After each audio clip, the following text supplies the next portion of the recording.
Bienvenidos a nuestro programa. Vizo España nos ha invitado el día 1 de febrero de 2024 por la tarde a la residencia de su presidenta para escuchar la charla "Y ahora la guerra de Gaza", a cargo del prestigioso periodista don Ramón Pérez Maura. Intervinieron también don Samuel Bengio, presidente de Yad Vashem España, y don David Hachuel, presidente de Fundación Hispano-Judía. Les invitamos a escuchar la grabación. Buenas noches. Quería empezar mi presentación agradeciendo a Astrid por su hospitalidad y aprovecho esta ocasión para hablar de WISO. Somos 38 federaciones que trabajamos juntas bajo una organización coordinadora común, World WISO.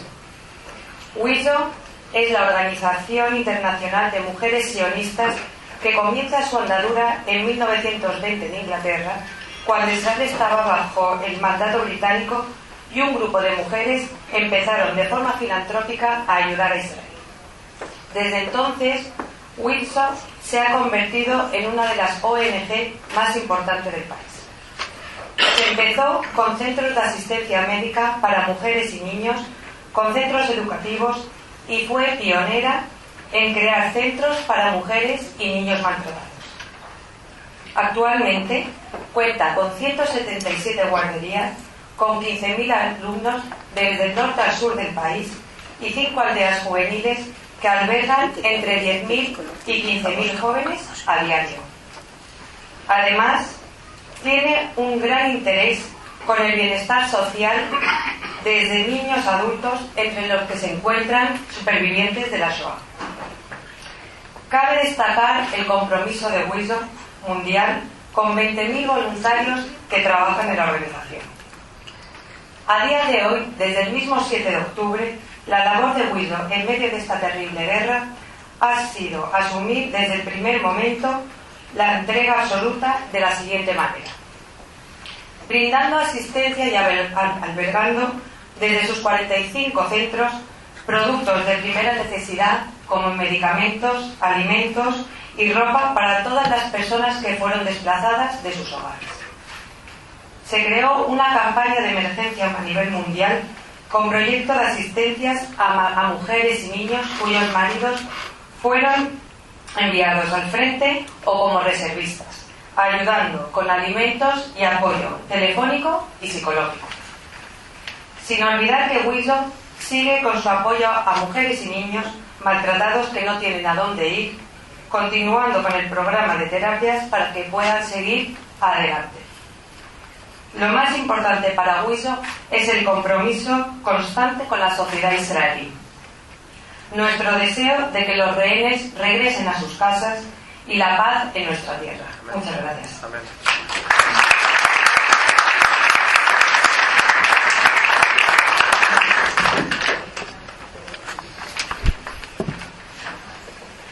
Hay unos cuantos que tienen que venir, pero no pasa nada.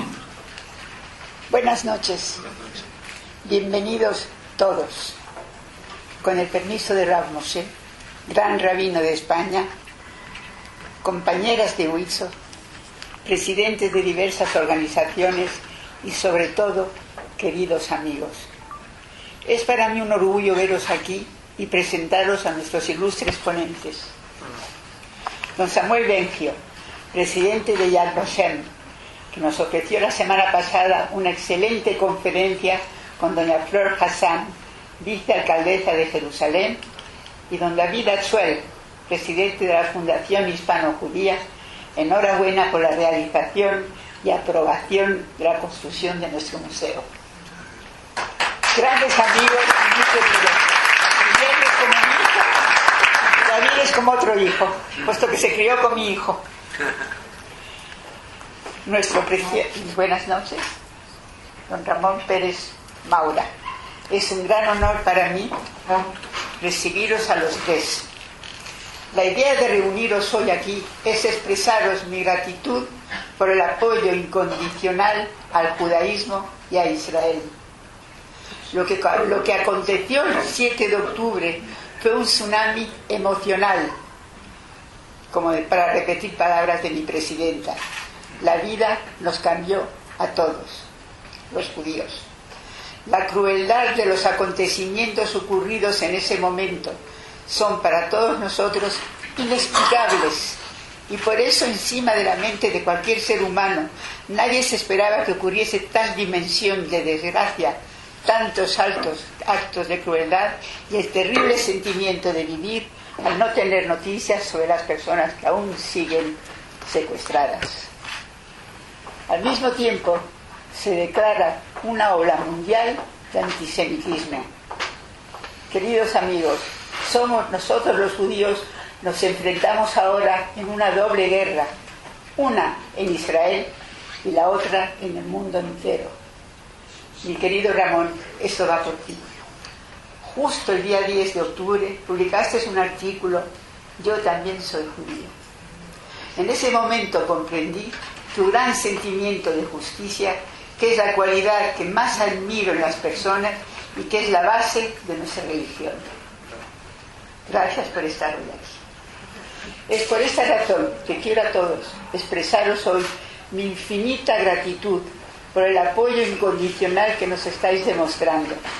Tengo gran fe en Dios y en la calidad, solidaridad, fuerza, resiliencia de nuestro ejército y de nuestro pueblo. Esta guerra contra el mal se ganará. Hoy agradezco la organización Wilson, en la que me uní hace muchos años. Ha sido mi lazo entre mi vida y el pueblo de Israel. Muchas gracias.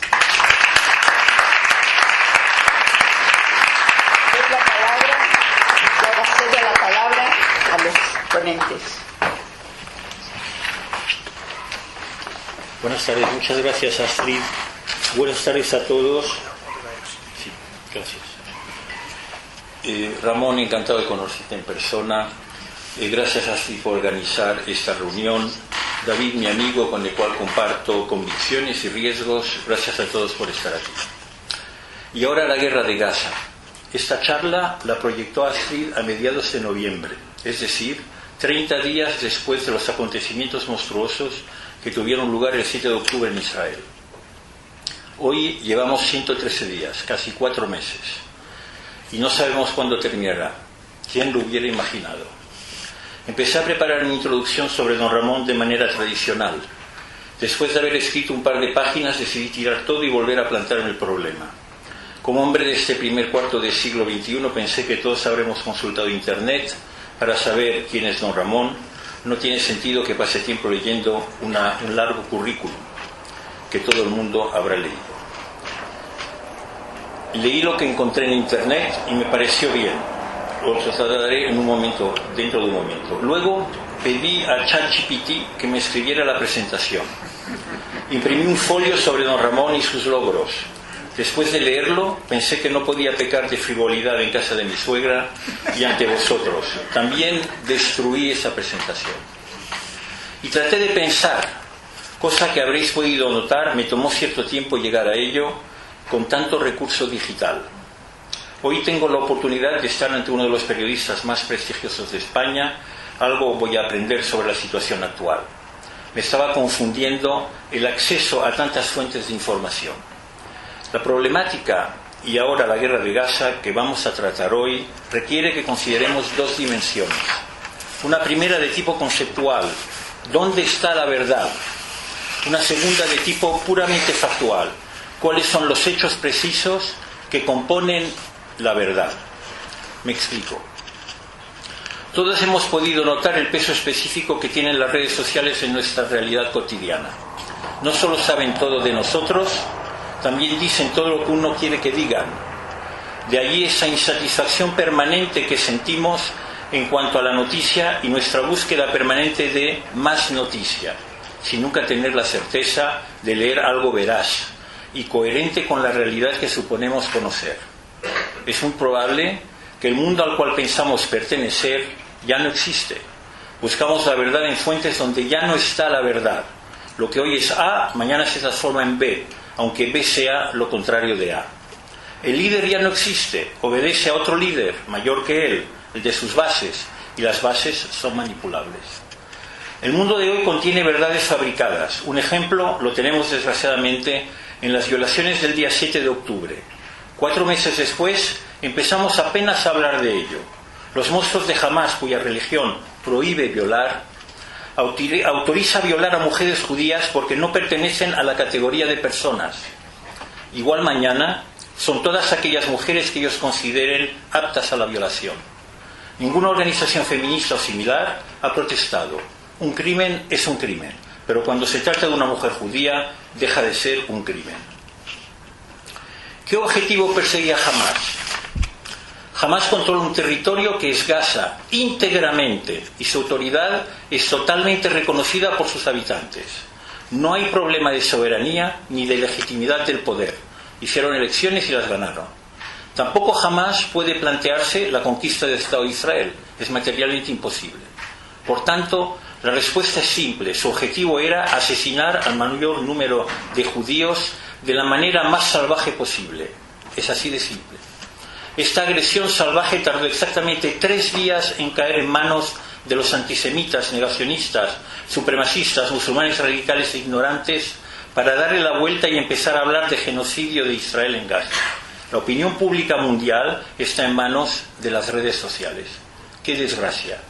Desde el día de esa invasión, cada día caen soldados reservistas, padres de familias, profesionales, que dejan a viudas y huérfanos que deberán rehacer sus vidas y vivir el resto de sus vidas marcados por esa tragedia. Hoy tenemos la suerte de poder contar con don Ramón Pérez Maura para que nos informe sobre la guerra de Gaza y sus consecuencias. Quiero añadir a todos los cumplidos de ChatGPT que es un hombre íntegro, leal a sus principios e intelectualmente coherente. Necesitamos recuperar el cursor y posicionarnos adecuadamente con conocimiento de los hechos. Brevemente, Ramón Pérez Maura nació en Santander y solo tuvo una vocación clara desde su adolescencia: ser periodista de ABC. Lo logró con 23 años y con 24 se convirtió en el redactor jefe más joven de la centenaria historia del diario. Tras haber sido ya entonces corresponsal en Oriente Medio y como enviado especial del diario, viajó a medio centenar de países de Europa, África, América y Asia. Durante 20 años fue adjunto al director de ABC en 5 direcciones distintas. En 2020, tras 31 años en ABC, se vio forzado a abandonar el medio porque no quería ser empleado como aval de que el diario seguía siendo el ABC de siempre. No lo era, ni en las raspas. Muchas gracias.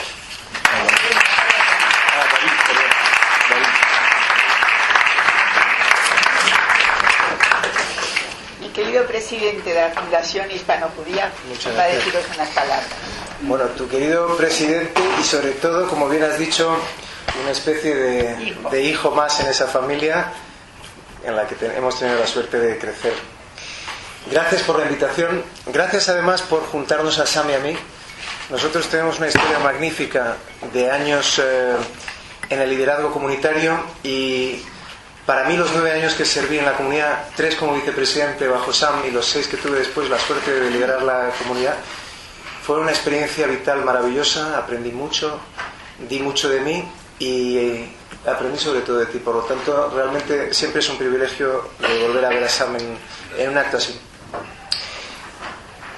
Efectivamente, estamos de celebración porque la Fundación Hispano-Judía ha sido capaz, después de mucho tiempo, de consagrar ese sueño. Los sueños a veces no se hacen realidad. En este caso, si Dios quiere, lo serán. Y estamos muy bien encaminados. Tenemos la suerte de vivir en una comunidad autónoma que es sensacional, con una lideresa excepcional, pero desde hace muchos años hemos tenido muy buen liderazgo y cuando la cabeza funciona, todo el resto sigue, ¿no? Yo hoy tengo el privilegio de poder hablar de un amigo, Ramón, y quiero hablar de 3 anécdotas muy rápidas porque lo que nos interesa a todos es escucharle. La primera es, te acordarás de esto, una entrevista que hiciste en Jerusalén a Shimon Peres.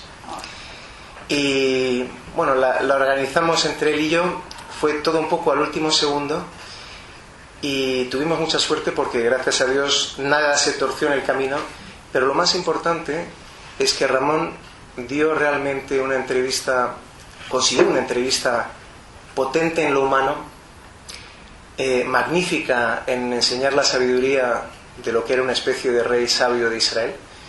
Y yo no me olvidaré nunca de la conversación que tuvimos el día previo a la entrevista, en la que yo le decía, mira, en principio es mañana, pero bueno, esto es Israel y cualquier cosa puede ocurrir, ¿no?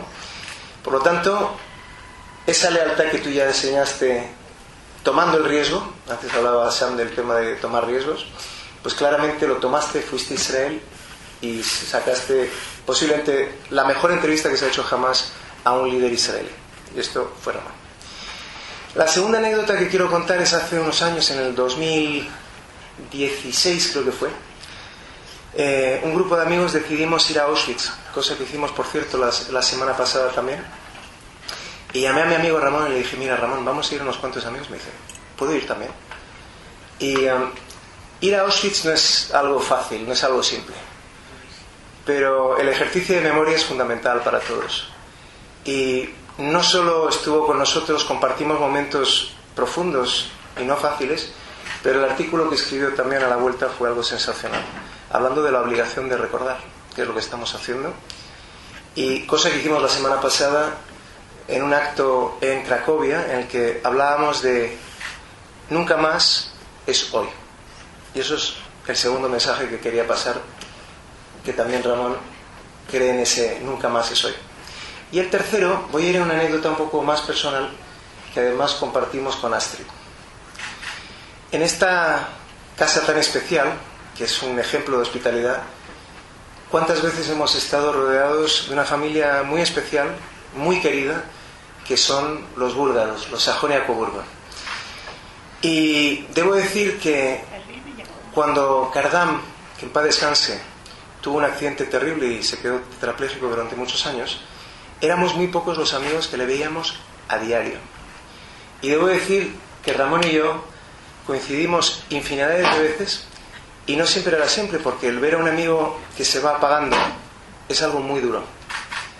Y esa lealtad que tiene Ramón, que la expresa a través de sus ideas, pero también a través de sus sentimientos, yo la quiero celebrar hoy. Quiero hablar de Ramón, el amigo. Y te digo sinceramente, hay poca gente con la que yo haya convivido unas experiencias tan duras, porque vi a un amigo apagarse y tú has sido parte de esa vivencia conmigo y sé de qué estás hecho. Por lo tanto, a mí me encantaría escucharte, que eso es lo importante.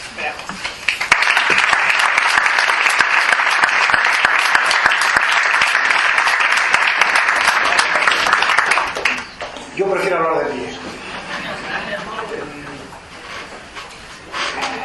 Antes de empezar, lo que quiero decir, quiero dar las gracias a los tres, especialmente a Astrid por tenernos aquí hoy, pero quiero dar las gracias a Samuel por sus generosas palabras y a David porque ha recordado alguna cosa que yo no recordaba con tanto detalle. Es verdad, debo decir que yo conocí a David en casa de Kardam cuando ya estaba herido, enfermo, mal herido. Había conocido a tu padre antes, le había tratado varias veces, pero a ti no te conocía, yo te conocí allí. A ver, yo no voy a hacer una larga conferencia llena de teorías.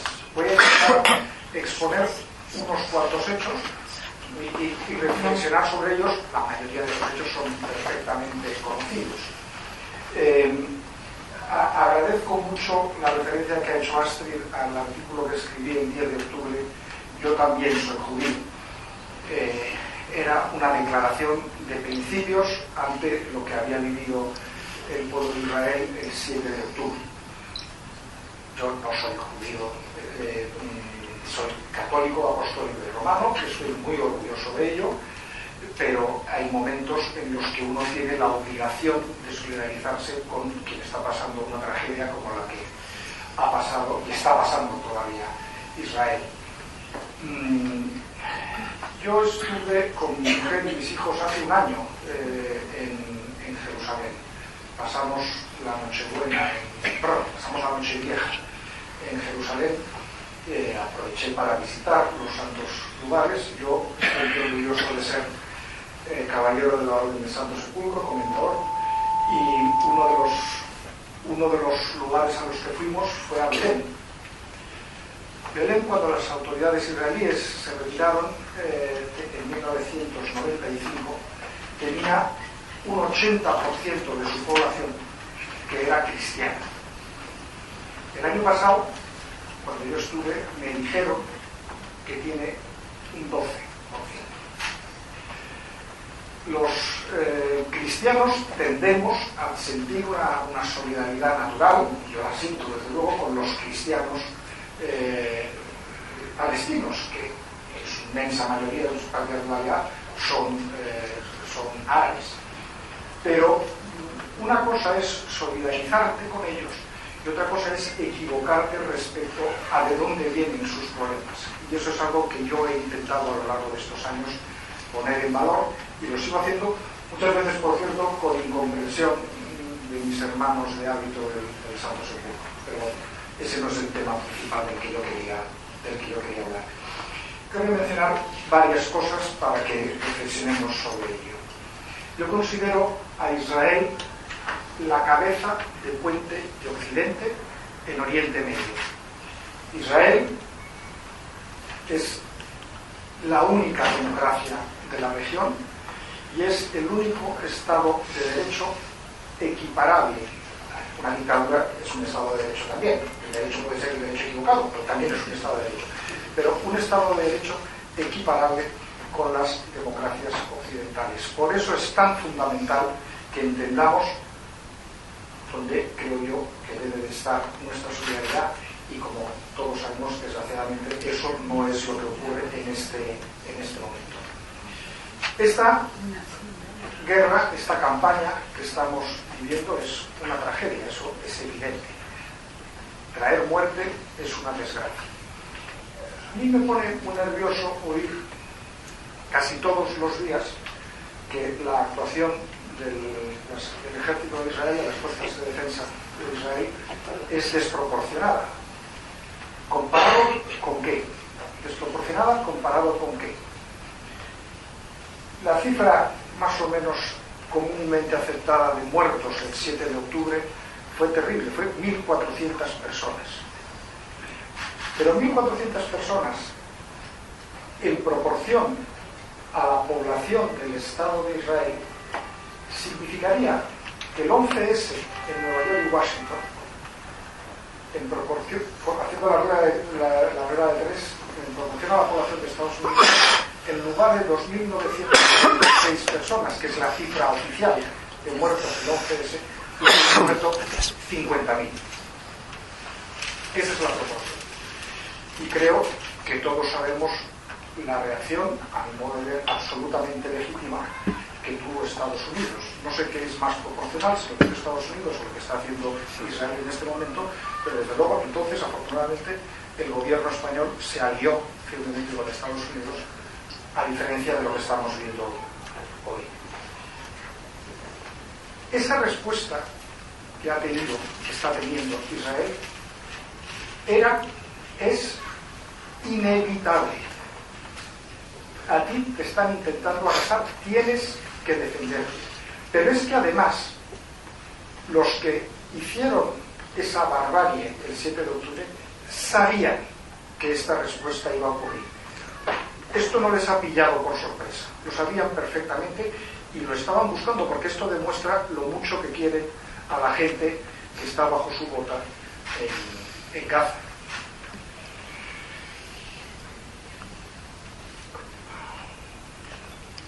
La inmensa mayoría culpa a Israel. Acabo de explicar por qué esto no puede ser así.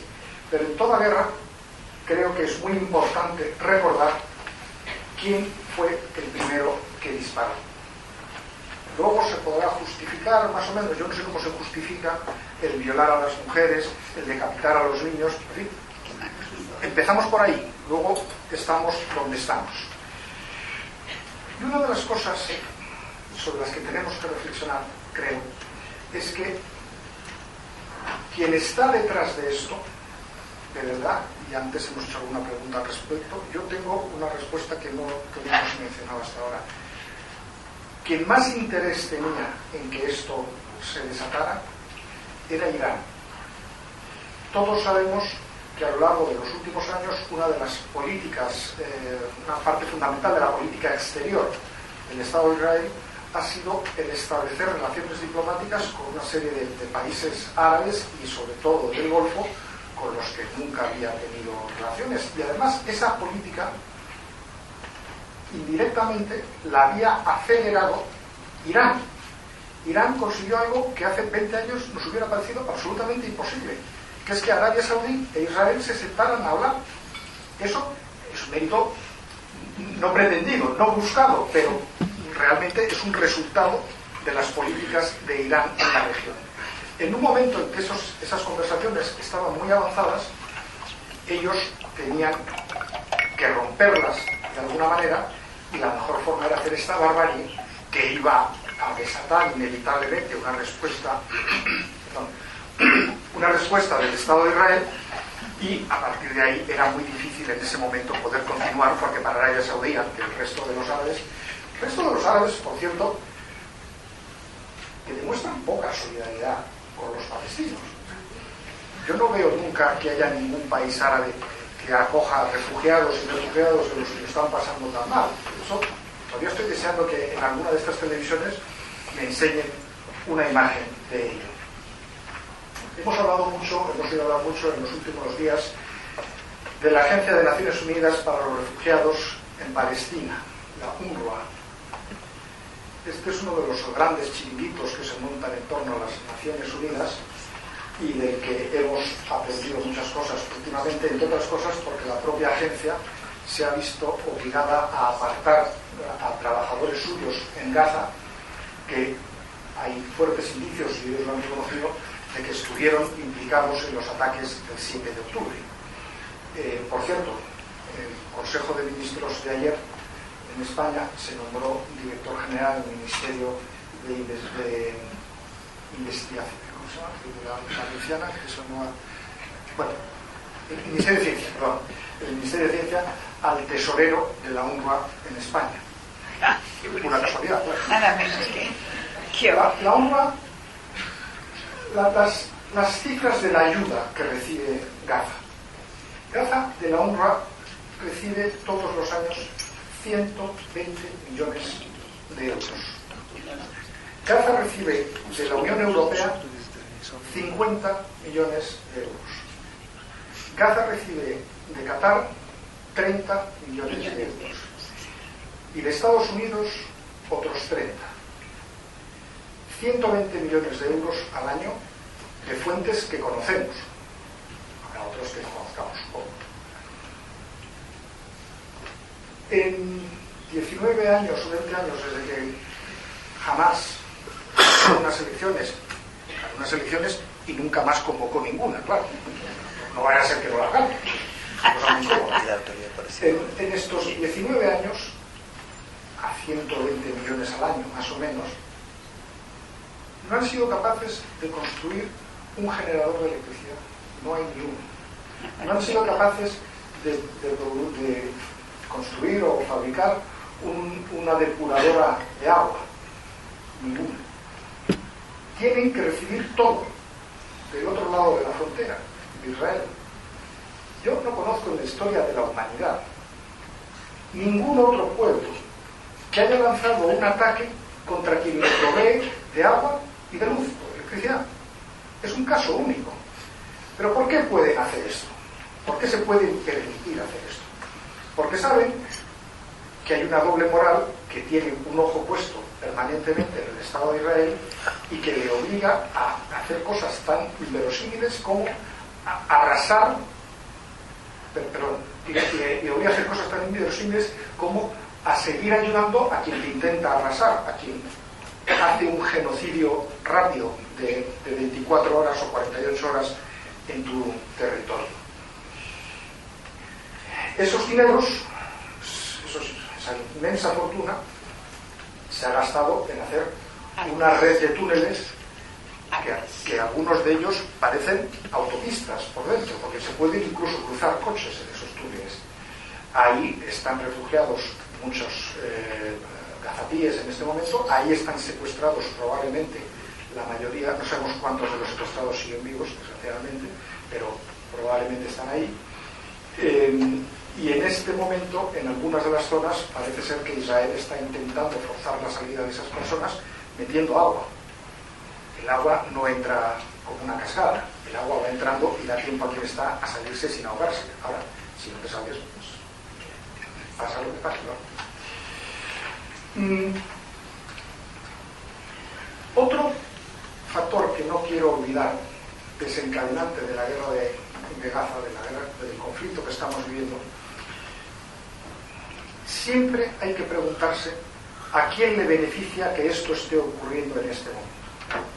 Porque, por mucha desgracia que hay, siempre hay el que se beneficia de ello. Pero no, es que fabrican las armas. No. Actores con nombre y apellido. Hay un actor evidente que se llama Vladimir Putin. Cuando se produjo el 7 de octubre, todos recordaremos que los medios de comunicación estábamos invadidos de noticias sobre la guerra en Ucrania. ¿Dónde está la guerra en Ucrania ahora en los medios de comunicación? No se habla de ella. Hay una razón por la que esto ocurre que es muy fácil de entender. El frente de guerra, el escenario de la guerra en Ucrania era de unos 300.000 kilómetros cuadrados.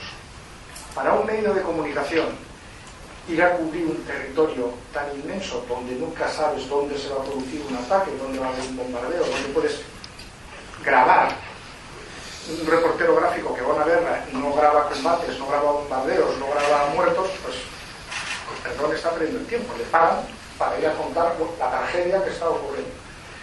Eso en un territorio de 300.000 kilómetros cuadrados es casi imposible. En un territorio de 600 kilómetros cuadrados haces foto todos los días.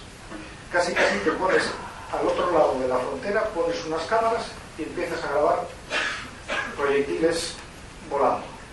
Esto es, no quiero que suene hipócrita, no quiero que suene descarnado, es la realidad. Vamos, que Albacete puede mandar un cámara y ponerlo allí y tendrá imágenes cada día en su informativo. Si lo manda a Ucrania, volverá como si fuera. Por supuesto, también tenemos un grave problema, y a mí ese me preocupa muy especialmente, con la manipulación informativa que ocurre en muchos de los medios de comunicación en España. Podríamos poner muchos ejemplos, estoy seguro que casi todos tendrán alguno en la cabeza. Pero voy a mencionar uno nada más. Casi no hay día que no oigamos en los informativos de televisión y en algunos medios escritos que no oigamos X número de muertos. Llevamos ya 24.000 muertos, afirman 27.000 muertos afirman en Gaza. ¿A que nunca oyen decir que eso es según Hamas? Lo más que he llegado a oír decir, que es casi peor, es que eso es según el Ministerio de Sanidad de Gaza. Ministerio de Sanidad, nos acabamos de enterar, porque cada guerra no es un Ministerio de Sanidad, nunca lo han tenido. Pero claro, ¿cómo suena de bien oír que el Ministerio de Sanidad dice que son 27.000 y no que lo dice un grupo terrorista? Bueno, que es el que ha desencadenado lo que está ocurriendo. La semana pasada, creo que fue, un buen amigo mío, Tunku Baradarajan, hacía en el Wall Street Journal una entrevista a Benjamín Netanyahu. Y ahí marcaba los 3 objetivos que él mantiene en la guerra.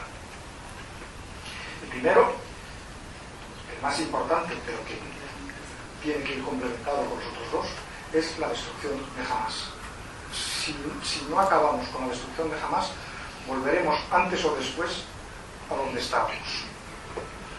Segundo, es lógico, es liberar a los rehenes, que es lo más difícil de todo y que además, por desgracia, lo he dicho antes, no sabemos cuántos rehenes pueden quedar vivos. Y lo tercero, para lo que es necesario lo primero, es que Gaza nunca vuelva a ser una amenaza. ¿Y cuánto tiempo se va a prolongar esto? No lo sabemos, todavía quedan unos meses, eso es evidente. Y esto parece mucho tiempo, y lo es. Y esto parece mucho tiempo, y lo es, por la cantidad de cámaras que hay allí. Por supuesto, los muertos son iguales, haya cámaras o no haya cámaras. Pero yo quiero recordar un caso similar en cuanto a dimensiones y a número de muertos. En el año 2016-2017 hubo la guerra de Estados Unidos contra el Estado Islámico, por menos de palabra. Aquello, la gran batalla, fue la de Mosul. Mosul, la ciudad y su entorno, es como una tercera o una cuarta parte de lo que es Gaza. Es muchísimo más pequeño. El ejército americano, con todos sus medios, tardó 9 meses en terminar con Mosul y el Estado Islámico. Las comparaciones sí que a veces pueden parecer forzadas, pero creo que puede ser útil a la hora de calcular si 4 meses es una barbaridad de tiempo en un conflicto como este, y desde luego en los 20 años que lleva Hamás allí ha tenido más tiempo para hacer sus infraestructuras de lo que tuvo el Estado Islámico en los 3 años de vida que tuvo, más o menos 2 y medio, no recuerdo exactamente. Aquí lo que estamos viendo en la región es una batalla entre Israel y los estados moderados contra Irán y su eje de aliados. Este conflicto, que no ha empezado ahora, que viene de hace años, es lo que ha provocado, lo que les decía antes, el reposicionamiento de Arabia Saudí, pero no solo de Arabia Saudí. Hace 2 años o 3 años estaba en una reunión de análisis internacional en Omán, país que no tiene relaciones con el Estado de Israel, y de repente me encontré que una de las participantes era Tzipi Livni. Bueno, no todos necesariamente lo van contando abiertamente. Además, Tzipi Livni intervenía y tenía una de las ponentes principales y se hacía fotos con todos los que quería en una reunión en la que está prohibido hacerse fotos, pues es otro asunto distinto. Lo que quiero decir es que seamos conscientes de que esta es una batalla que va más allá de lo que es esta guerra que estamos viviendo en este momento. Voy terminando. España. Lo que estamos viendo en España en este momento es terrible. Hemos visto cómo nuestro país recibe felicitaciones de grupos terroristas, que a nadie se le cae la cara de vergüenza, a nadie, en el gobierno, es decir, sí se le cae la cara de vergüenza. Esto es algo verdaderamente increíble. Tenemos un presidente del gobierno que va a Israel a enfrentarse con el primer ministro en un momento en que Israel ha sufrido el ataque que ha padecido. Somos los que tenemos una posición en el tema de los hutíes incomprensible. Yo he hablado con la ministra de Defensa, he hablado con un embajador que es el embajador volante para la crisis de Oriente Medio. Ninguno ha considerado una razón que yo entienda, porque son muy complicadas, se me escapan, una razón para considerar por qué España no puede participar en el despliegue. Pero por favor, entendamos que participar en el despliegue naval en la zona no quiere decir que mandemos portaaviones, no. Quiere decir que mandemos un oficial de enlace a uno de los barcos. Es que no hacemos ni eso. No creo que sea mucho pedir. A mí me dolió mucho, y creo recordar que lo comenté con David, que después del discurso del rey defendiendo los 2 estados, me dolió mucho que al día siguiente Miguel Tellado, el portavoz parlamentario del PP, dijera que si eso lo había defendido el rey, esa pasaba a ser la posición. Claro, me dolió mucho porque, entre otras cosas, demuestra que al frente del PP hay algunas personas que no saben cómo funciona la política exterior. Y la política exterior la marca el gobierno según le parece, y el rey en materia de política exterior defiende las posiciones que le da el Ministerio de Asuntos Exteriores. En fin, es una cosa bastante evidente. Ayer lo volvimos a ver en el Palacio Real, que me pareció una intervención bastante lamentable, porque ya ante la carrera de toalla a obligar al rey a hacer un discurso tan partidista, como dice, he escrito sobre esto para mañana. El discurso que hizo ayer el rey en el Palacio Real lo podría haber leído exactamente igual el presidente del gobierno como si fuera propio. Yo entiendo que el rey en un discurso de política exterior no va a arremeter contra su gobierno, no, por supuesto que no, pero tiene que haber algunas sutilezas para que no sea intercambiable. Ahora lo lee el señor Sánchez y nadie dirá qué flojito ha estado hoy Sánchez. A mí estas cosas me parece que son muy preocupantes y que a España en la escena internacional la está dejando como un país cada vez más señalado por nuestras posiciones. España desde el año 77, 78, 80 ha tenido una posición internacional verdaderamente privilegiada y desgraciadamente en este momento estamos siendo vistos como los amigos de los más radicales e impresentables.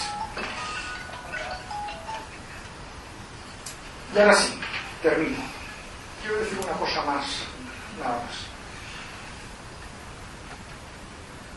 Los que gobiernan Gaza y Cisjordania en este momento, hasta ahora, quiero que quede claro, lo digo fuera de aquí ya sé que no tengo que convencer a nadie, lo digo fuera de aquí también, los que gobiernan Gaza y Cisjordania no quieren la paz con Israel, quieren la paz sin Israel, y contra eso tenemos que luchar todos.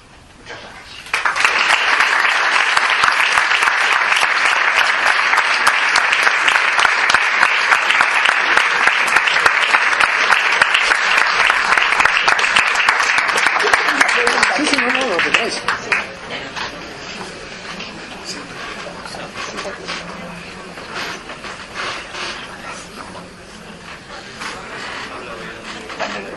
Cuando hablaste de la ayuda que reciben todos los Hamas, ¿me escucháis?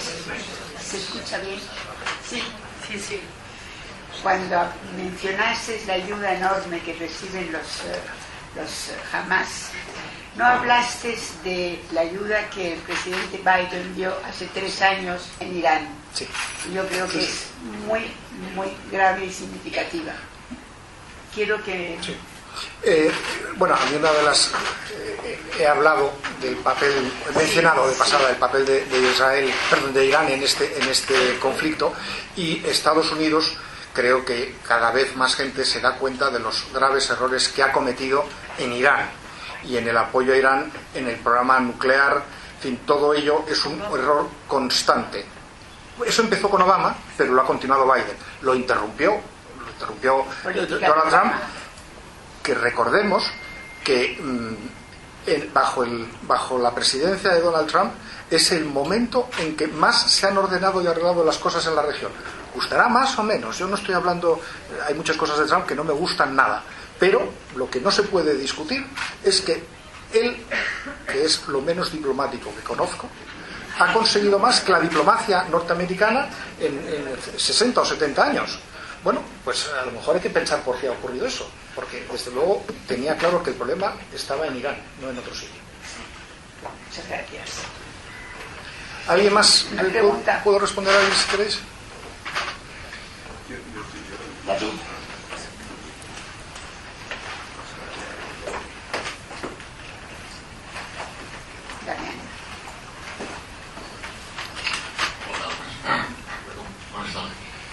Quería hacerte una pregunta, porque dentro, no soy judío, soy católico, aunque creo que tan romano como tú, pero lo que quería saber es ¿cómo crees tú que o cuándo el judaísmo, siendo siempre ha tenido como bandera pues el antifascismo, el antirracismo, ha estado a favor de la clase obrera, ha tenido líderes líderes judíos como Trotsky o como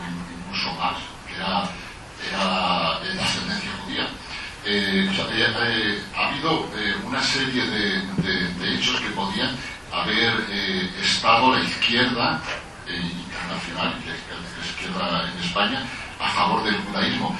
Y sin embargo, a pesar de todo eso, estoy pensando en los kibbutz, algo tan parecido y tan de la colectivización, ¿no?, como es el ideal de la izquierda. ¿En qué momento ocurre que la izquierda se alía con dictaduras, con países que tienen una religión, el Islam, pero en su forma más arcaica? Se alía la izquierda con estos países y no con Israel, que es una democracia como la nuestra, con todos sus defectos, pero como tú decías antes, es una democracia. ¿Por qué ha ocurrido eso? A ver, yo creo que ese cambio se produce esencialmente después de la invasión israelí de Líbano y a partir de ahí se produce un desencadenamiento de diferentes conflictos que van alejando a la izquierda del Estado de Israel. Esto es una teoría personal que puede ser discutida con otras aportaciones. Pero yo creo que cuando empieza principalmente a ser en esa época, antes, en los kibbutz, estos días está muy de moda, Josep Borrell. Josep Borrell en los años 70 estaba en un kibbutz con su mujer. No sé si su antisemitismo proviene de su divorcio, eso no tengo ni idea. Pero es evidente que esto ha sido un, como dice Sánchez, cambiar de opinión. Hemos cambiado de opinión. Yo creo que a lo largo de los años a la izquierda le ha ido pesando el ver un Estado de Israel que se defiende, porque si no se defiende muere, es arrasado. Y esto me lleva a algo que quizá he mencionado poco en mi intervención, que es que por alguna razón Israel es prácticamente el único país del mundo que necesita estar en una constante campaña de imagen. España está en una campaña de imagen para que vengan turistas, eso es otra cosa. La mayoría de los países occidentales tienen que promover su economía y su turismo. No, Israel tiene que promover su supervivencia. Y eso es muy difícil y yo creo que desgraciadamente no va tan bien como sería necesario que fuera. Esa batalla hay que seguir dándola. Pero parte de la razón para tener que dar esa batalla es como la izquierda en general en el mundo se ha ido alineando en el otro lado. Lo que hemos visto en los últimos 3 meses en las grandes universidades norteamericanas ha sido algo verdaderamente increíble. Esas universidades han convertido el antisemitismo en parte de la cultura woke. Ahora ya es un elemento más. Si tú quieres estar ahí en la cima, tienes que ser antisemita. Si no, fuera.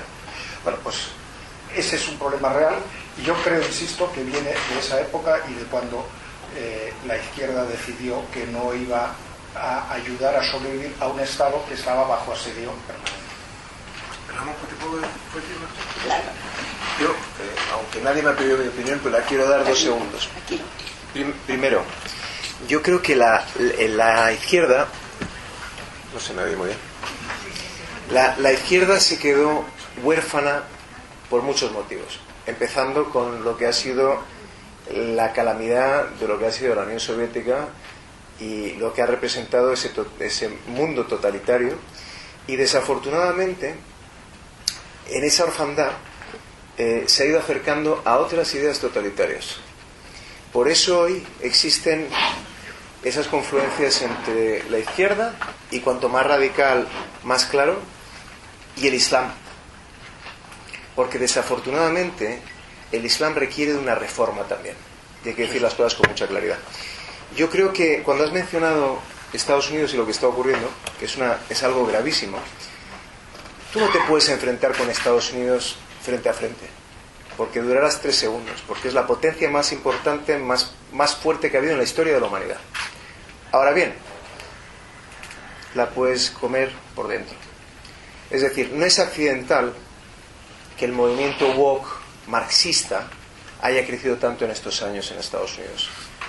No es accidental que Qatar, el brazo armado financiero de Irán, que juega un doble juego por sus intereses en la región, haya estado financiando en los centros intelectuales de Estados Unidos de una manera masiva una deslegitimación de la cultura americana, donde el excepcionalismo americano ya casi no cuenta.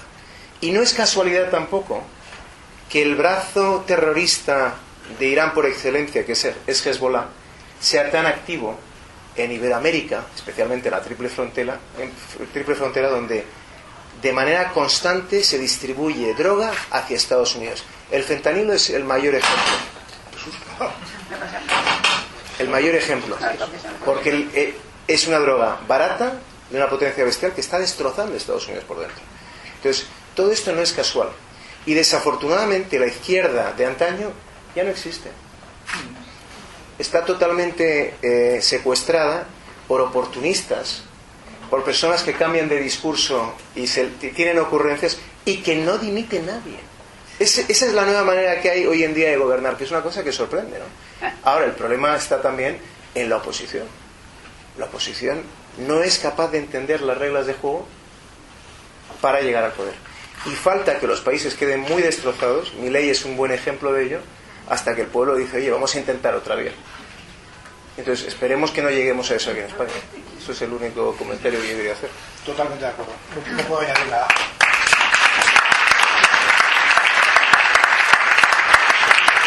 ¿Alguna pregunta más? ¿Alguna pregunta más? Sí. Pero...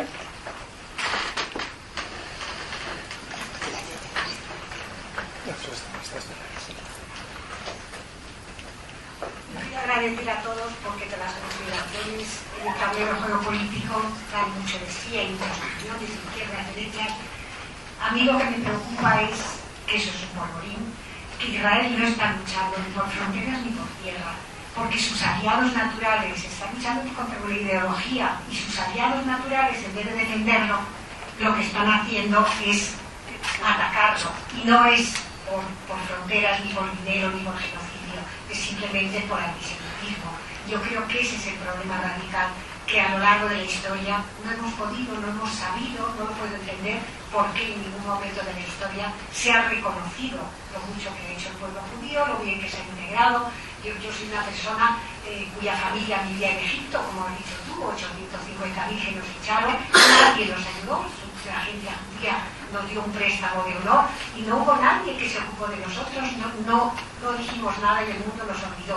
Que en 70 años una agencia haya conseguido mantenerse a base de millones para hacer túneles, en el fondo yo creo que no es una cuestión política, es una cuestión muchísimo más enraizada, una cuestión mucho más nuclear, porque matas la cabeza a la serpiente y crees que se acaba, pero eso es una hidra de muchas cabezas. Yo francamente no veo que o se erradica con el racismo, no sé cómo el antisemitismo, pues yo creo que esto es la historia de nunca acabar. Lo siento. Gracias. Yo estoy totalmente de acuerdo. Creo que al pueblo de Israel, al pueblo judío, se le ha perseguido y se le va a seguir persiguiendo porque, como tú has dicho, es un pueblo que demuestra su capacidad para superar cualquier adversidad y avanzar, construir. El éxodo que han tenido tantas comunidades judías, cuando hablamos del éxodo generalmente pensamos en los términos bíblicos o lo que ocurrió después de la Segunda Guerra Mundial con los judíos que de Europa Central se fueron a Israel. Pero tú eres un buen ejemplo de cómo hubo otros éxodos que venían de países africanos y de países del Oriente Medio. Yo tenía un colega que veía antes bastante, ahora ya no, desgraciadamente falleció hace un par de años, que era un judío iraquí, y él me contaba, por cierto, vivían felizmente en Irak, que era una comunidad perfectamente integrada, hasta que un buen día les persiguieron y tuvieron que huir. A esa diáspora judía que regresa a Israel, o que llega a Israel, sin un céntimo en el bolsillo, solamente se han ayudado los unos a los otros.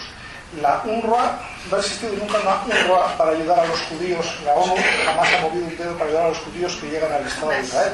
Jamás. Bueno, pues, ¿por qué hay dos varas de medir? Yo estoy en contra de que a nadie se le eche de su país, absolutamente a nadie. Pero, hombre, habrá que jugar con una balanza lo más equilibrada posible, porque si no, no es una balanza, sino es una forma de dar ventaja a unos frente a otros.